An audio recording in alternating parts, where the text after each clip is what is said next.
Okay, so I got this ceiling fan, right?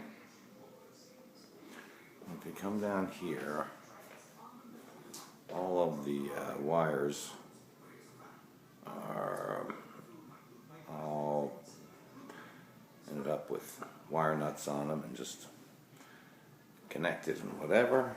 And then down here, I have an extension cord going into this outlet. Kind of a long one for here, and here I have a spotlight. Now, I'm going to try and get a shot from behind here.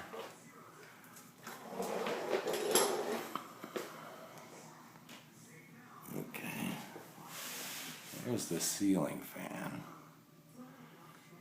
Here's the light, and the switch is right there. So what I'm going to do is I'm going to push the switch on this light,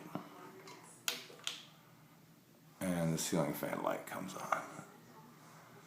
And I'm going to push the switch on the light again,